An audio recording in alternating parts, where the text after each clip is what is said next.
आइए सुनते हैं प्रायश्चित की शुरुआत की कहानी। Bye mom bye dad. Minni हाथ हिलाती कॉलेज चली गई। यह लड़की तो मुझे जीते जी मार डालेगी। 1000 बार कह चुका हूँ मुझे डैड नहीं पापा बोला कर। पर नहीं, अंग्रेज चले गए लेकिन अपनी अंग्रेजियत यहीं छोड़ गए।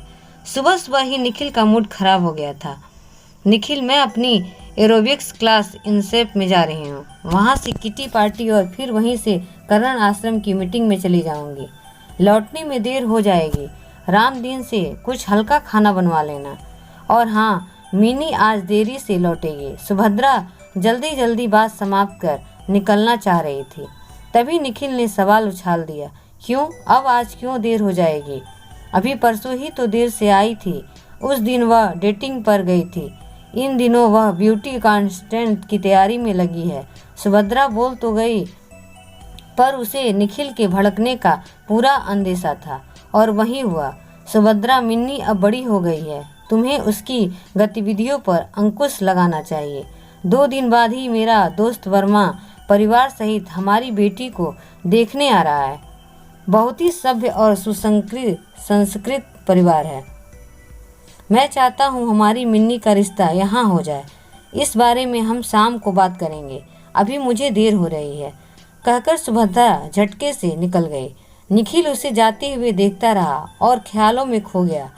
जज निखिल वर्मा को रिटायर हुए अभी कुछ ही महीने हुए थे, लेकिन इन कुछ महीनों में ही वे बहुत एकाकीपन अनुभव करने लगे थे। जब वे जज बने थे तो सुभद्रा का भी सामाजिक स्तर एकाएक ऊंचा हो गया था। वह कई स्वयं सेवी संस्थाओं और किटी पार्टी की सदस्यता बन गई थी। स्वयं उनके सेवा मुक्त हो जाने पर भी पत्नी की व्यवस्था बनी हुई थी, अपितु पहले से बढ़ गई थी। अपनी देह यष्टि को आकर्षित बनाए रखना भी इसीलिए उसके लिए अनिवार्य हो गया था और प्रतिदिन फिटनेस सेंटर जाना भी उसकी दिनचर्या का एक हिस्सा बन गया था। बेटी मिनी भी माँ के नक्शे कदम पर चल रही थी, पूरी तरह आज के भौतिकवादी युग में रंगी हुई थी। आज़ादी के 56वां वर्षों में देश कोई दूसरी इंदिरा गांधी तो नहीं दे पाया। हाँ, 5 मिस वर्ल्ड और 2 मिस यूनिवर्स अवश्य दे दी। खैर, अब किसी तरह बेटी का रिश्ता दोस्त के बेटे से हो जाए तो सब चिंताओं से छुटकारा मिले। सोचते हुए निखिल कल्पनाओं के आकाश से धरती पर उतर आए। आगंतुक वर्मा परिवार के स्वागत को लेकर निखिल कुछ ज़्यादा ही उत्साहित थे। सुभद्रा ने भी आज घर पर ही रहने का निश्चय कर लिया था, लेकिन मिनी का कहीं अता पता न था। खाने के बाद अभी बाहर हल्की धूप का आनंद ले रहे थे, तभी मिनी चहकती हुई गेट से प्रविष्ट हुई। सुभद्रा उसे आगाह करती इससे पूर्व ही चुस्त जींस और बिना बाजू के टॉप में mini hi mom hi dad करती आ धमकी। मॉम, मैं मिस मॉडर्न बन गई। मैंने इतनी मस्त कैटवॉक की कि सारा हाल सीटियों और तालियों से गूंज उठा। इतना मज़ा आया मॉम कि बस पूछो ही मत। अब मेरा अगला टारगेट है मिस इंडिया और फिर मिस यूनिवर्स।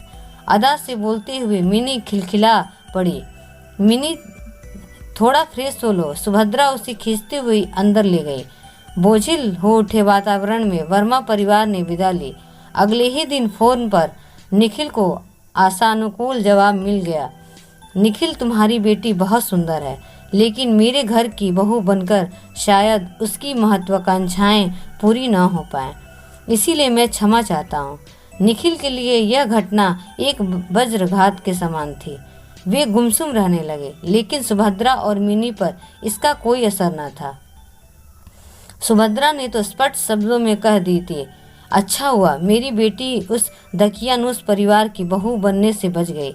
अरे, उसके लिए तो लड़कों की लाइन लगी है। सुभद्रा गलत भी कहाँ थी। मिनी के ही कॉलेज में पढ़ने वाला यश मिनी की सुंदरता से अभिभूत था। करोड़पति खानदान के इकलौते वारिस का रिश्ता आते ही सुभद्रा ने चट से हाँ कर दी। निखिल ने तो घरेलू मामलों में पूर्णतः चुप्पी साध ली थी। मिनी ने जरूर अपनी करियर का हवाला देकर ना अनुकूल की, लेकिन सुभद्रा के सामने समझाने पर शांत हो गई। मिनी की विदाई के साथ ही निखिल और भी एकाकी हो गए। उन्होंने स्वयं को पूरी तरह पुस्तकों में डुबो दिया। सुभद्रा पर इसका कोई असर न पड़ा और वह पहले से कहीं ज़्यादा क्लब व सोसाइटी में व्यस्त हो गईं।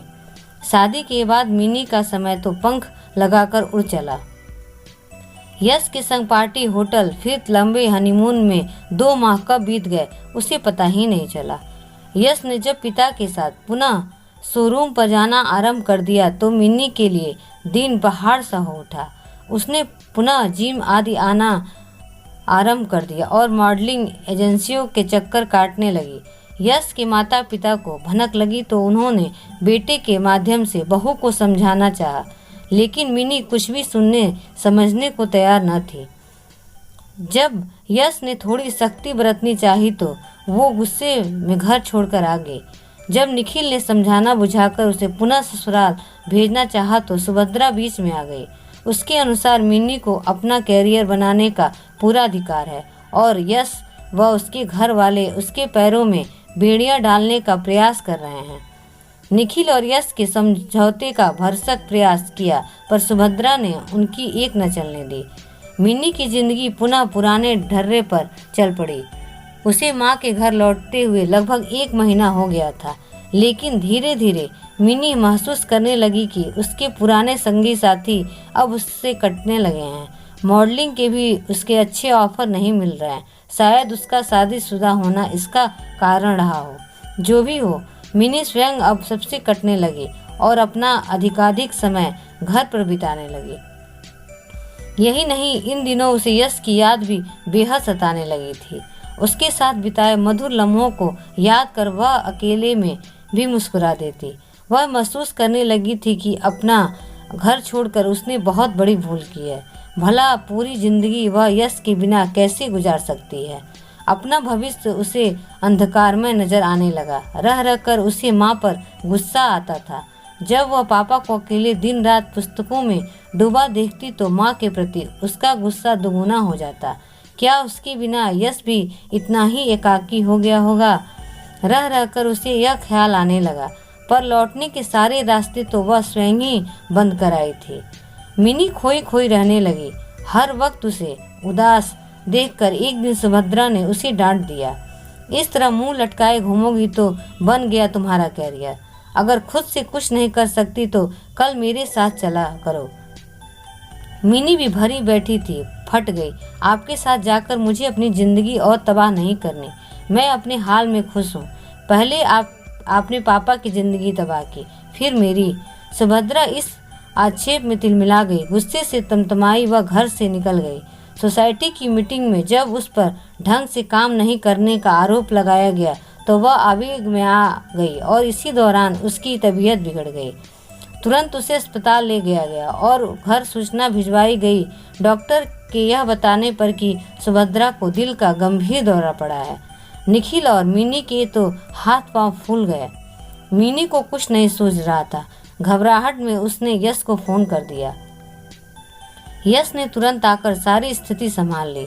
पहले अस्पताल की सारी कागजी कार्रवाई पूरी की, दवा वगैरह लेकर आया। निखिल और मिनी को ढांढस बढ़ाया। दोपहर तक यश के माता पिता सभी के लिए खाना लेकर आ गए। निखिल और मिनी की इच्छा न होने के बावजूद उन्होंने आग्रह करके उन्हें खाना खिलाया। मिनी की तो किसी से नजरें मिलाने की हिम्मत भी नहीं हो रही थी। रात को यश ने जबरदस्ती सभी को घर भेज दिया और अकेला अस्पताल में रहा। सुभद्रा को अस्पताल में भर्ती हुए 3 दिन हो चुके थे। वह अकेली बिस्तर पर लेटी शून्य में निहार रही थी। यश को उसने जबरदस्ती कुछ देर के लिए मिनी के संग बाहर भेज दिया था। सुभद्रा सोच रही थी यदि यश की जगह उसका अपना बेटा होता तो वह भी शायद उसकी इतनी अच्छी देख रेख न कर पाता। फिर अपने विचारों पर उसे स्वयं ही शर्मिंदगी महसूस हुई। यश उसका बेटा ही तो है। वह तो उसे बिल्कुल अपनी माँ समझकर सेवा कर रहा था। वहीं अपने तुच्छ विचारों से अभी तक ऊपर नहीं उठ पाई है। फिर उसे निखिल का ख्याल आया। निखिल भी कितने बूढ़े लगने लगे हैं। जब युवा थे तब कितने आकर्षक और वाक्पटु थे और अब हर वक्त खामोश। उनकी वक्तृत्व क्षमता पर ही तो वह रीझ गई थी। सुभद्रा के सम्मुख एक एक करके अतीत के पन्ने खुलने लगे। निखिल उस समय वकालत कर रहे थे। सुभद्रा की सहेली के पिता के पास वह अपनी प्रैक्टिस के सिलसिले में आया करते थे। वहीं उनकी कुछ मुलाकातें हुई। सुभद्रा को निखिल की वाक्यपटुता ने तो निखिल को सुभद्रा की सुंदरता ने मोह लिया। दोनों के पारिवारिक स्तर में जमीन आसमान का अंतर था। सुभद्रा के पिता कचहरी में एक मामूली क्लर्क थे, तो निखिल के पिता शहर के जाने माने व्यवसायी। घर वालों के विरोध के बावजूद निखिल ने सुभद्रा से कोर्ट मैरिज कर ली थी। सुभद्रा को जिंदगी में निखिल से सब कुछ मिला था, भरपूर प्यार, समाज में मान सम्मान, ऐशो आराम की जिंदगी और फिर मीनी जैसी प्यारी सी बिटिया। निखिल एक के बाद एक तरक्की की सीढ़ियां चढ़ते जा रहे थे और इसके साथ ही उनकी व्यस्तता भी बढ़ती जा रही थी। फिर भी वह मिनी और सुभद्रा को अपना कीमती वक्त देने का भरसक प्रयास करते। सुभद्रा को याद आ रहा था, एक बार उसने निखिल से अपने अकेलेपन की शिकायत की थी, तो निखिल 15 दिनों का अवकाश लेकर उसे और मिनी को पहाड़ों पर घुमाने ले गए थे। उन्होंने ही सुभद्रा को कई किटी पार्टियों और सभा सोसाइटियों का सदस्य बनवाया, ताकि उनके व्यस्त रहने पर सुभद्रा का मन लगा रहे। सुभद्रा को मामूली सिर दर्द या बुखार होता तो निखिल अपनी प्रैक्टिस छोड़ रात दिन उसके सिराने बैठे रहते। सुभद्रा उन्हें कोर्ट चले जाने को कहती या प्रैक्टिस में घाटा हो जाने का ध्यान दिलाती, तो निखिल को अच्छा नहीं लगता था। वे कहते, सुभद्रा, जिंदगी की कोई भी चीज़ मेरे लिए तुमसे बढ़कर नहीं है। और सुभद्रा निहाल हो जाती। उन्हीं भरपूर प्यार करने वाले निखिल को उसने जिंदगी के सबसे नाजुक मोड़ पर कितना एकाकी कर दिया है। जीवन के जिस पड़ाव पर उन्हें सुभद्रा के साथ की सबसे ज़्यादा ज़रूरत थी, उसी पड़ाव पर उसने हाथ झटक लिया। जो स्त्री अपना घर न संभाल सके, उसे भला समाज सेवा का क्या अधिकार है। और मिनी उसके साथ भी कहाँ नया कर पाए। वह बस फैशन और आधुनिकता के पीछे भागने वाली जीती जागती गुड़िया बनकर रख दिया उसे। काश उसने उसे कुछ अच्छे संस्कार दिए होते तो आज वह एक सुखी जीवन बिता रही होती। एक और यश और संस्कारशील युवक है, जिसे देखकर कोई भी उसके माता पिता की प्रशंसा किए बिना नहीं रहता। उन्होंने अपनी संतान को कितने अच्छे संस्कार दिए हैं। वहीं दूसरी ओर मिनी है, उच्छृंखल, अभिमानी और मुंहफट। उसे ऐसा बनाने और उसकी जिंदगी बर्बाद करने की जिम्मेदार वह स्वयं है। मिन्नी ठीक ही तो कह रही थी, न तो वह अच्छी बीवी बन पाई और न अच्छी माँ। भगवान ने उसे यह दूसरा जीवन शायद अपनी गलतियाँ सुधार लेने के लिए ही दिया है। एक दृढ़ निश्चय के साथ सुभद्रा पलंग पर उठकर बैठ गई।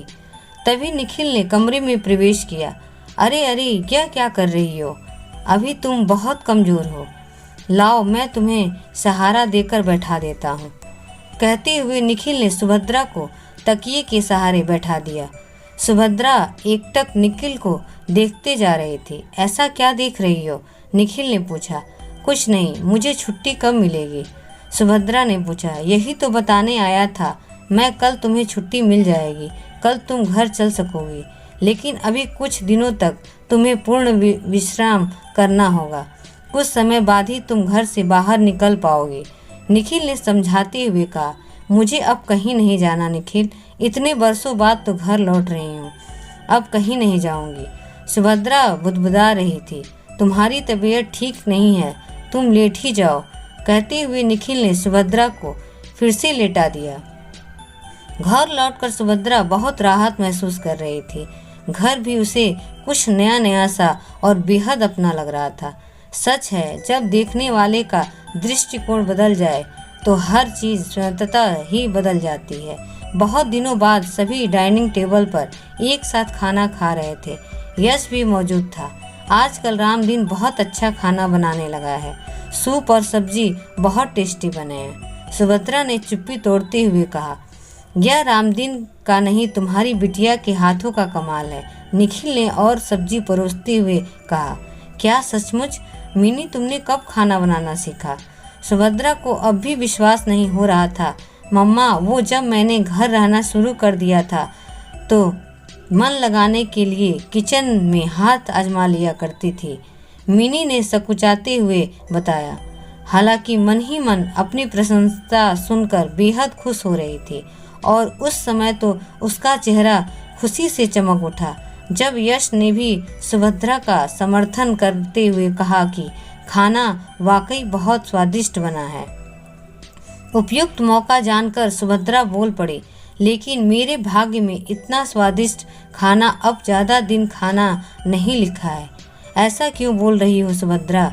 निखिल ने टोका। अरे बाबा, कुछ दिनों में मिनी यश के संग अपने घर चली जाएगी, फिर मुझे इतना अच्छा खाना कौन बनाकर खिलाएगा?